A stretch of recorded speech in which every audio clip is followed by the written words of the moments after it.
하나님이 주신 오늘 말씀은 요한복음 4장 23절에서 24절 말씀과 로마서 12장 1절에서 2절 말씀입니다. 주님 감사합니다.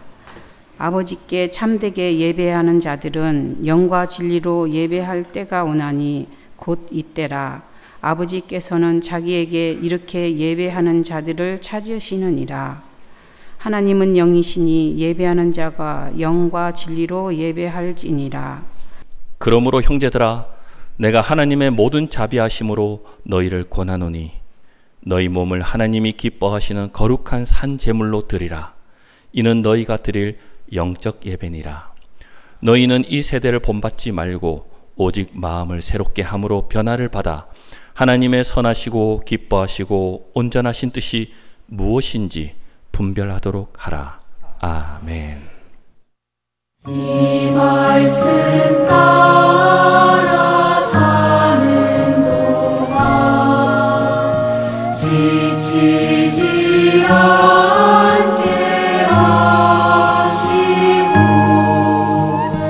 이 말씀 따라 사는 동안 주님 나라 이루소서.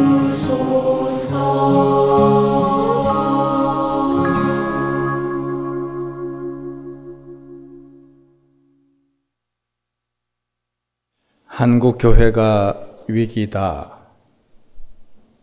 너무 많이 들어서 식상할 정도지만 부정할 수 없는 현실입니다. 어찌하면 이 위기를 새로운 기회로 삼을 수 있을까요? 회복과 전환, 회복하고 전환하자. 무엇을 회복해야 할까? 신앙 본질, 예수 복음을 회복하자. 교회됨, 성도됨을 회복하자. 어떻게 전환해야 할까요?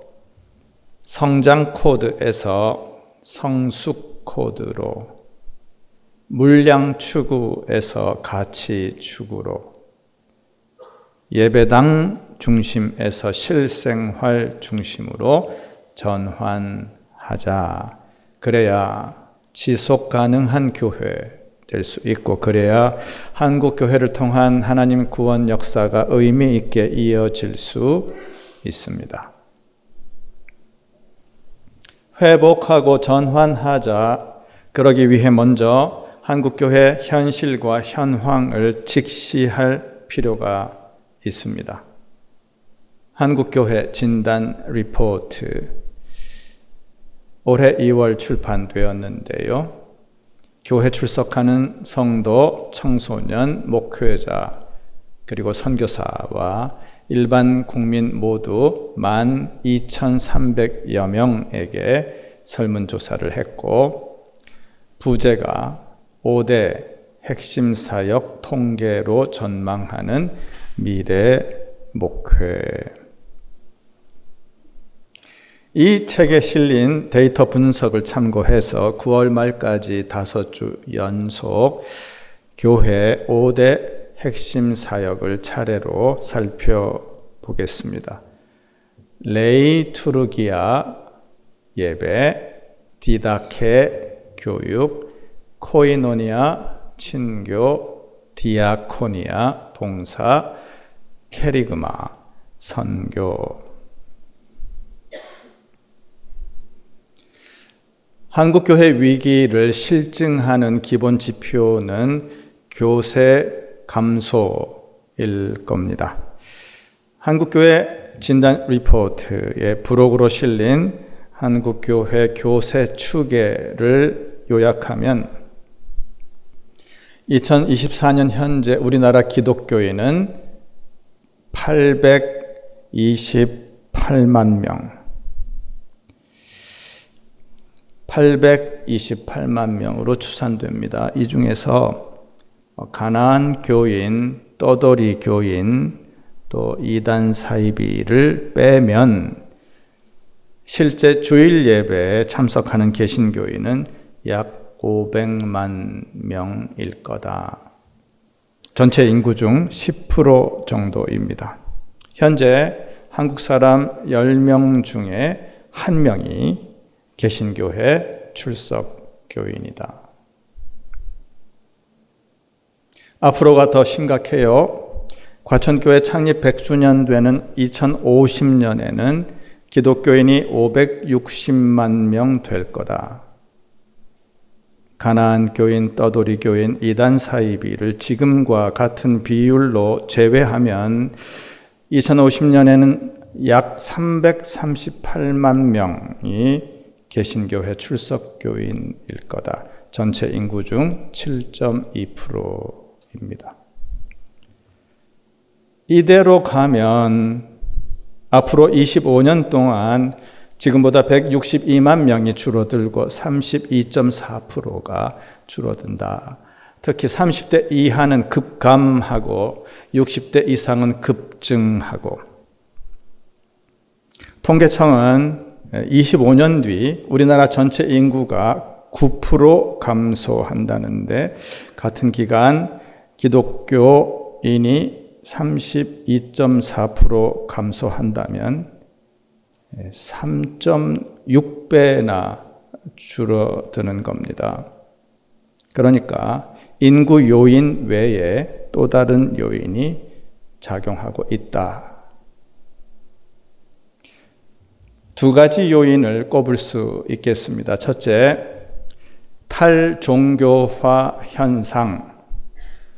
2004년 우리나라 종교인 비율이 전체 인구 중 57%였는데 18년 만에 20% 감소해서 2022년에는 36.6%. 기독교인을 포함한 모든 종교인이 계속 줄어드는 추세입니다. 종교에 대한 무관심도 높아지고 있어요. 작년 조사에서 종교에 관심이 있느냐는 질문에 83%가 관심 없다고 대답했습니다. 둘째, 신뢰도 하락. 재작년 조사에서 우리 국민의, 개신교인 포함한 우리 국민의 개신교회 신뢰도가 21%입니다. 무종교인의 신뢰도는 10.6%.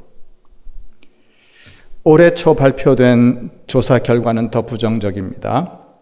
무종교인의 개신교인 신뢰도가 8.9%. 불교인, 천주교인에 비해 4분의 1 수준입니다. 지나친 전도, 부패, 차별과 혐오 발언, 사회적 책임 결여 등을 불신의 이유로 꼽았고,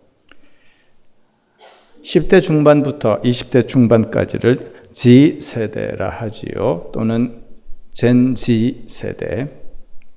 이들이 생각하는 한국 개신교회 문제점, 이기적이고 폐쇄적이다. 권위적이고 독선적이다. 공공성을 상실했다. 팽창주의, 물질주의에 사로잡혀 있다. 객관적인 데이터에 근거해 볼 때 인구 감소, 탈종교화, 신뢰도 하락, 이게 한국교회 교세 감소의 주요 원인이고, 이게 한국교회 위기의 바탕화면입니다. 수축되고 위축되는 한국교회, 어찌할 거나, 어디로 갈 거나. 앞서 말씀드린 교세 축의 결과는 현재 조건이 그대로 유지된다는 전제 아래 도출된 겁니다. 지금까지 해오던 방식을 그대로 답습한다면 그리 될 거다. 그러니까 가령 성장 일변도 목회 전략에서 벗어나 교회를 새롭게 개혁을 시도한다면 결과가 달라질 수도 있겠습니다. 과천교회 창립 100주년 되는 2050년을 바라보며 지금 우리는 무엇을 회복하고 어떻게 전환해야 할까? 단지 교세 감소를 막자는 게 아니지요. 다시 양적 성장에 몰두하자는 게 아닙니다. 신앙 본질을 회복하자. 신앙 성숙으로 전환하자. 이것은 이미 수많은 개혁자들이 예수님을 따라 걸어갔던 오래된 새길이고 오늘 우리가 이어 걸어야 할 새로운 옛길입니다. 이런 문제의식, 이런 도전의식을 품고 예배, 교육, 친교, 봉사, 선교에 대해 살펴보겠습니다. 첫날이라 서론이 길었지요. 예배란 무엇인가? 스위스 예배 신학자 장자크 폰 알멘이 말합니다. 예배는 the celebration of salvation, 구원의 축제다. 예배는 구원의 축제다. 예배는 성도가 함께 예수님 구원 사역을 기억하며 감사하며 재현하며 부활 승리를 경축하는 메시아 잔치다.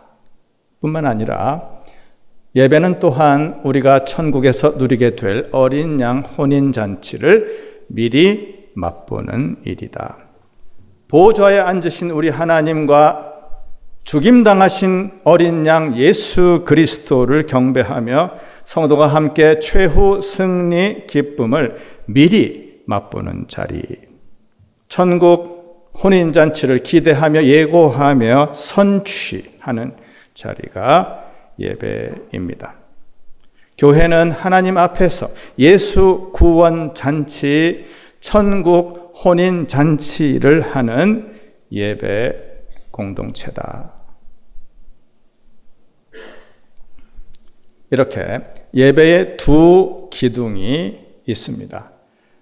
아남네시스, 예수 구원 부활 승리를 기억하며 감사하며 재현하며, 동시에 프롤랩시스, 천국 잔치를 기대하며 예고하며 선취하며.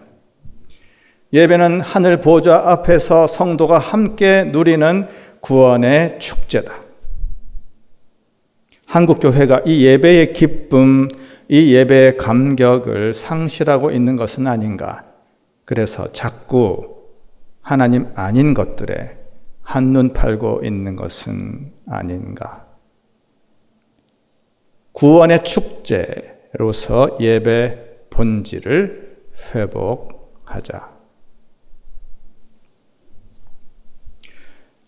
하나님을 예배하지 않으면 결국 세속 욕망, 세속 이념을 숭배하게 됩니다. 천지를 지으신 여호와를 예배하지 않으면 결국 산 위에 즐비한 우상 단지 잡신들에게 영혼을 팔게 됩니다. 미국 복음주의 거장 팀 켈러 목사님이 탈기독교 시대 전도 책에서 이렇게 말합니다. 심각한 문제는 교회가 정치 수단, 정치 노예로 전락하고 있다는 점이다. 교회가 좌로든 우로든 세속 권력과 결탁하면 영적 권세는 상실되고 사회적 신뢰를 잃어버린다. 기독교인은 정치에 참여하되 세상을 지배하는 이념에 굴복하지 않도록 거룩한 비판 의식을 갖추어야 한다. 그래야 부패하는 세상에서 함께 썩어버리지 않고 소금과 빛으로 살아갈 수 있다. 세상 유혹, 세상 시련에 굴복하지 않고 오직 하나님만 예배할 때, 오직 하나님만 찬양하며 경배할 때, 그때 예배는 힘이 됩니다. 그때 예배는 신앙 순례길 추동하는 생명력, 원동력이 됩니다. 예배에 심혈을 기울여야겠지요. 예배에 집중해야겠습니다. 시간과 물질, 몸과 마음 내게 가장 귀한 것 정성껏 드리며 섬겨야 합니다. 한국교회 진단 리포트에 따르면 온라인 예배 포함해서 한국교회 성도 79.2%가 매주 주일 예배 참여한다 합니다. 10명 중에 8명이니까요. 참여율이 무척 높습니다. 하지만 그중 절반 가까이가 주일 예배만 드리고 다른 교회 활동에 참여하지 않습니다. 그러니까 더욱더 주일 예배가 중요하다. 주일 예배가 하나님 베푸시는 최상의 잔치 자리 되도록 우리 예배 사역자들, 찬양 사역자들이 헌신해야 하겠습니다. 예배가 살아야 교회가 산다. 교회가 그리스도의 몸이라면 그 몸의 심장이 예배입니다. 예배는 심장이다. 심장 박동이 견실해야 몸이 건강하지요. 우리가 주일을 지키는 게 아니라 주일이 우리를 지켜준다. 이 예배당 재건축할 때 과천중학교 강당에서 주일 예배 드리던 그 1년 8개월, 그 88주 광야 시절, 하나님 앞에 예배로 집결하는 그 영적인 구심력이 없었다면 우리 공동체는 무너졌을지도 모릅니다. 예배는 힘이다. 예배는 생명이다. 그 절실함, 그 절박함을 회복하자. 예배를 통해 은혜를 수혈받아야 교육, 친교, 봉사, 선교도 감당할 수 있습니다. 예배를 통해 능력과 지혜를 공급받아야 신앙 순례길 전진할 수 있겠고, 예배는 성도들이 사모하고 갈망하는 구원의 축제가 되어야 한다. 성도들이 능동적으로 참석하고 하나님께 집중하는 예배 해서 하나님 임재를 기쁘게 체험하고 하나님 말씀을 기꺼이 경청하고 하나님 뜻에 합당한 삶을 기어이 결단하는 예배.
퍼펙트 골드.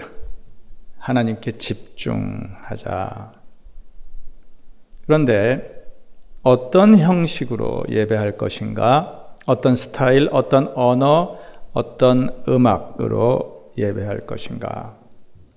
엄숙하고 경건한 전통적 예배인가? 감동적이고 자유로운 현대적 예배인가?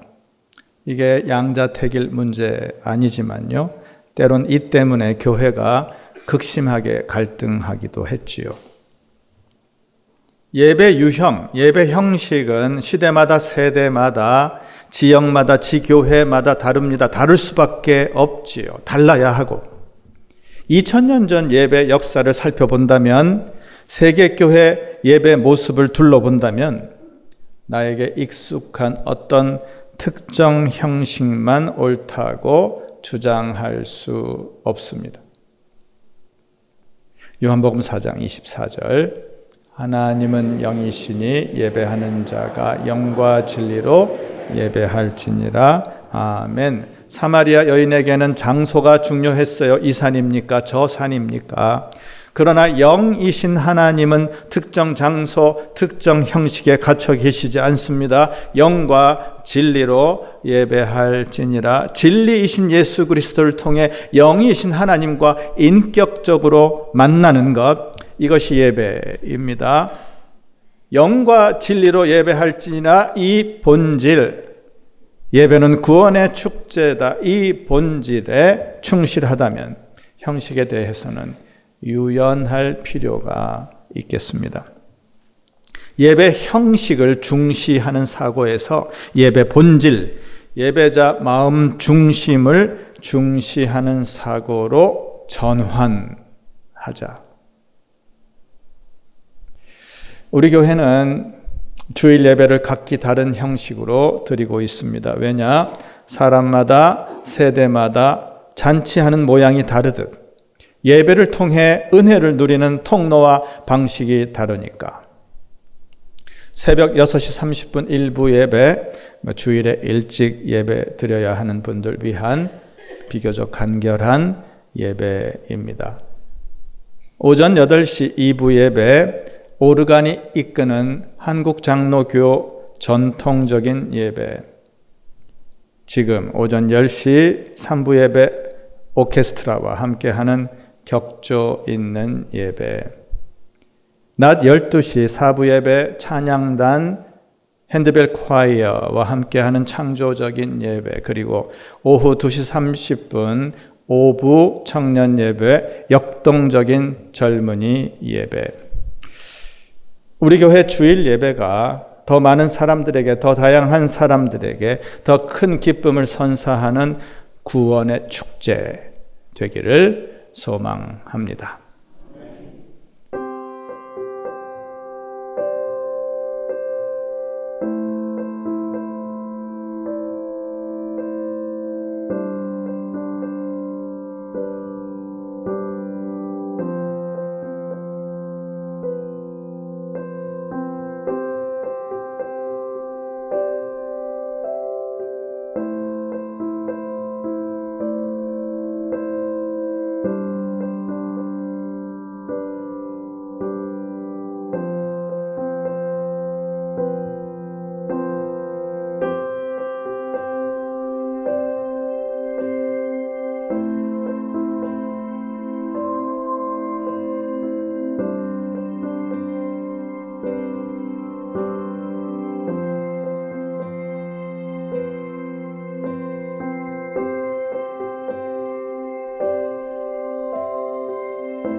좁은 의미에서 예배는 정해진 시간과 장소에서 적절한 내용과 형식을 갖추어 드리는 예배이고, 넓은 의미에서 예배는 일상생활에서 드리는 예배입니다.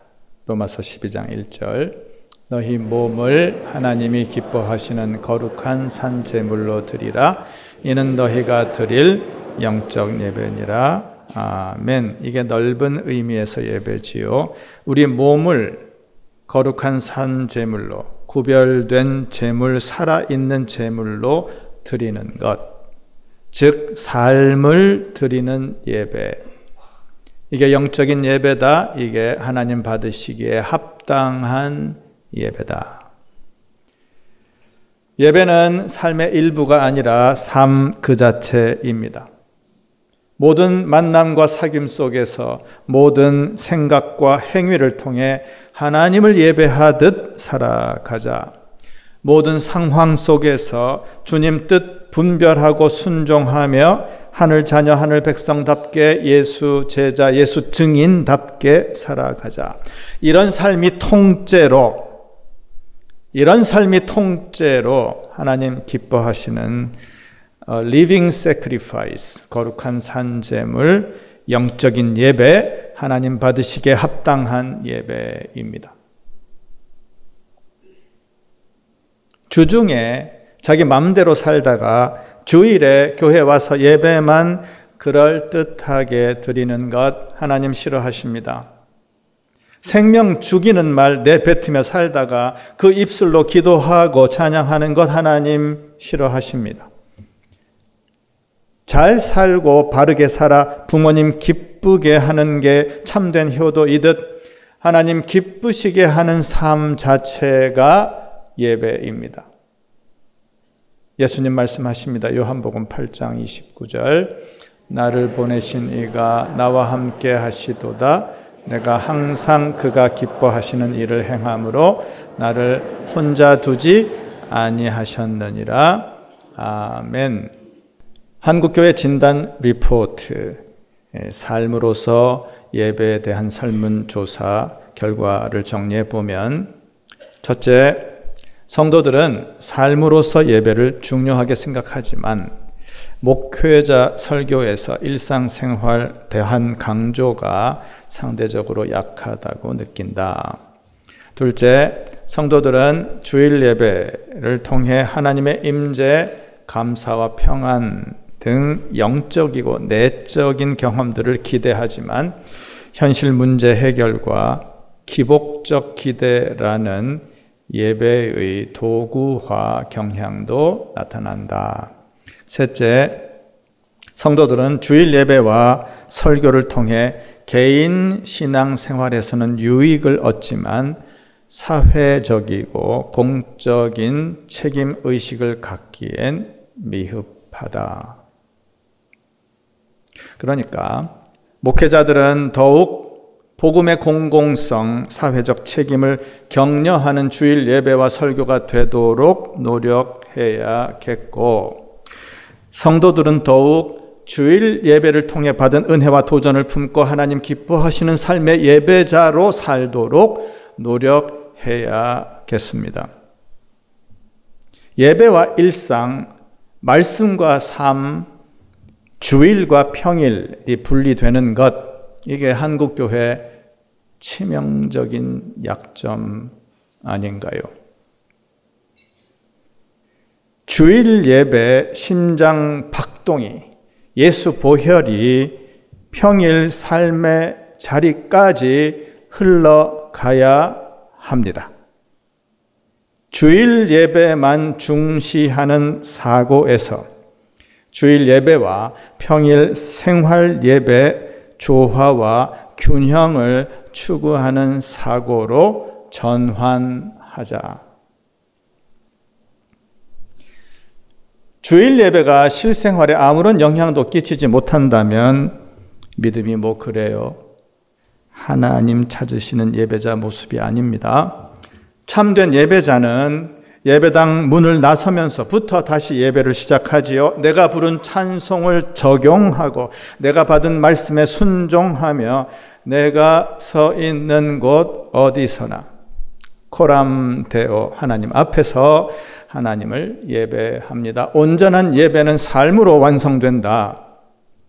주일 예배를 통해 어떤 존재로 빚어지고 평일 삶의 예배를 통해 어떤 일상을 살아내느냐, 이게 신앙의 진정성 문제 아닌가요? 이게 복음의 진정한 가치를 가름하는 시금석입니다. 그리심산이냐 시온산이냐 장소가 중요하지 않아요. 무엇이 중요한디? 언제 어디서나 하나님과 인격적으로 교제할 수 있다면, 매 순간 하나님과 동행하며 하나님 뜻 헤아리며 살 수 있다면, 우리가 머무는 공간이 죄다 예배 처소가 되고 우리가 하는 일이 죄다 예배가 됩니다. 주일 예배와 평일 삶의 예배는 애당초 분리되지 않는다. 예배당 중심에서 실생활 중심으로 전환하자. 주께 하듯 하면 됩니다. 누구를 만나든지 무엇을 하든지 주님께 하듯 하면 됩니다. 먹든지 마시든지 무엇을 하든지 다 하나님 영광 위해 하면 됩니다. 바로크 시대 작곡가 요한 세바스티안 바흐, 그이는 작곡할 때마다 기도합니다. 기도하면서 악보 맨 위에 J. 그렇게 적었어요. 라틴어인데요. 예수 유바, 예수 유바, 예수여 나를 도우소서. 그리고 작곡 마칠 때 악보 여백에 이렇게 적었습니다. 솔리 데오 글로리아, 솔리 데오 글로리아, 오직 하나님께 영광. 하나님 영광 위해 작곡하는 것, 하나님 영광 위해 자녀 양육하는 것 예배입니다.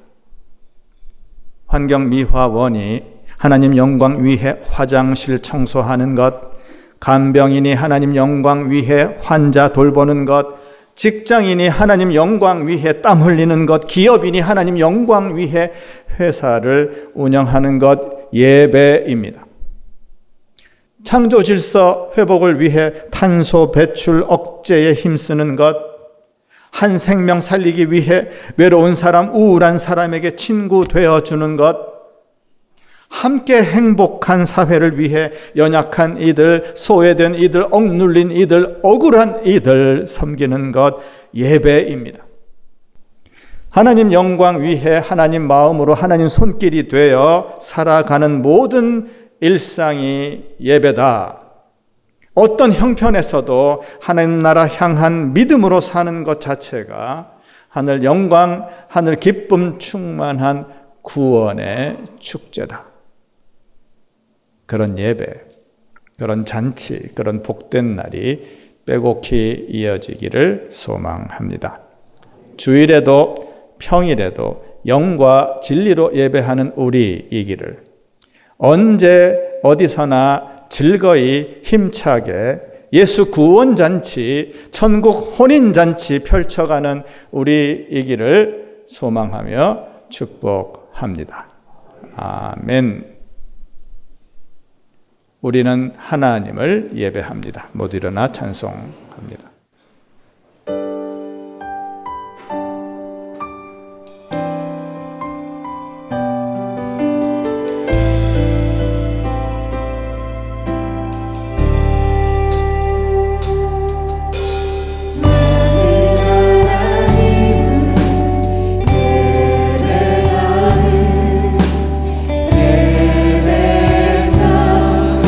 예배자입니다.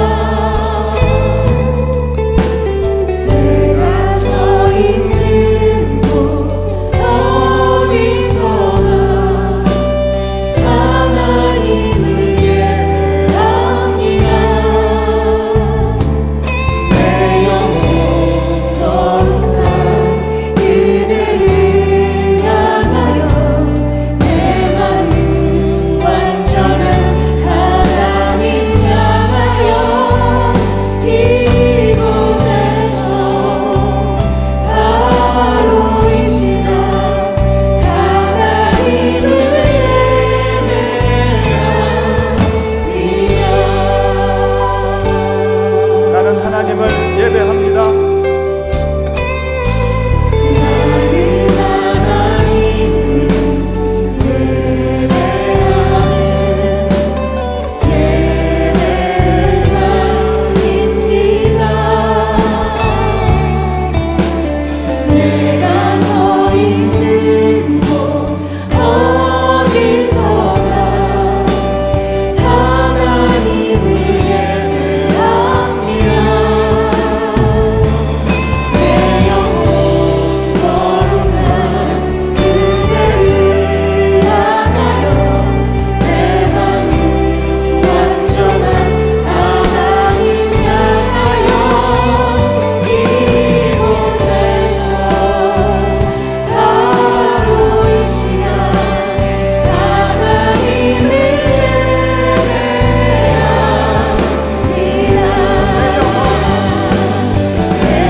영과 진리로 하나님 예배하는 여러분 삶의 자리에 주일 예배와 평일 삶의 예배로 하나님께 영광 돌리는 여러분 심령과 일상의 성전에 예배로 부르시는 예수님 은혜와 예배를 받으시는 하나님 사랑과 예배를 이끄시는 성령님 교통하심이 이제와 영원히 함께 하시기를 간절히 축원하옵나이다. 아멘.